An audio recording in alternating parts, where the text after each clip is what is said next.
बिस्मिल्लाहिर्रहमानिर्रहीम। अस्सलाम वालेकुम। कैसे हैं आप सब लोग। आज मैं आपको टमाटरों वाला खट्टे आलू और बैंगन बनाना सिखाऊंगी। तो देखें, स्टार्ट करते हैं। पहले मैंने ऑयल डाल दिया था कढ़ाई में और एक प्याज बड़ी काट के चकोर चकोर इसमें डाल दिए। इसको ज़्यादा लाल नहीं करना है, बस सौते करना है। अब मैं इसमें मसाले डालूँगी। देखें, इस तरह से ये कच्चापन इसका ख़त्म हो गया। अब मैं इसमें 1 चम्मच हल्दी, 1 चम्मच छोटे चम्मच से लाल मिर्च, उसी से हल्दी डाली थी, इसी से लाल मिर्च का पाउडर डाला है। धनिया पाउडर बड़े चम्मच से मैंने 1 चम्मच लिया। ज़ीरा पाउडर ½ टी स्पून और धनिया पाउडर 1 टेबल स्पून, ये सब डाल के मैंने चला लिया। और 1 टीस्पून जो है मैंने नमक डाला इसमें। तो इन सब चीज़ों को अच्छी तरीके से मिक्स कर लूँगी। फिर इसमें मैं 2 टमाटर बड़े वाले और लहसुन को क्रश करके डाला है। फ्रेश डालें तो उसका टेस्ट ही अलग आता है।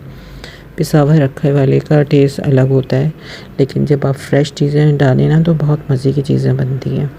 तो ये देखें, मैं इसको जो हूँ पूरे को गला लूँगी अच्छे तरीके से। टमाटर और प्याज जो हैं वो एक जान हो जाएंगे बिल्कुल। तो फिर मैं इसमें आलू शामिल करूँगी। आलू डालने के बाद मैं थोड़ा पानी डाल के आलू को गलाऊँगी, क्योंकि बैंगन तो फ़ौरन गल जाता है, आलू थोड़ा टाइम लेता है। तो अब मैंने जो है इसके अंदर इसको सब चीज़ों को मिक्स कर लिया। कलर देखें कितना प्यारा आता जा रहा है टमाटरों का और लाल मिर्च का। तो ये देखें आप, कितना अच्छा कलर आ गया इसमें। और अब जो है ये बैंगन भी मैं अब इसमें डाल दूँगी इस तरह करके। और बैंगन में ये जो डंडियाँ होती हैं वो लगे रहने दिया करें, क्योंकि इससे जो है कहते हैं बादी नहीं होता बैंगन खाने से। तो जिनको शिकायत हो कि बादी हो जाता है, इस वजह से हम नहीं खाते हैं, तो वो खा सकते हैं। अगर आप ये डंडी डाल के पका के खाएं तो आप देखिएगा नहीं होता है। तो इस तरह की छोटी छोटी टिप्स होती हैं। तो ये देखिए, मैंने इसमें पानी था तो मैंने इसको ढक कर थोड़ी देर गलने के लिए रख दिया कि सब चीज़ें गल जाएं। अब देखें, ये गलना शुरू हो गई है। काफ़ी हद तक आलू और बैंगन गल चुका है।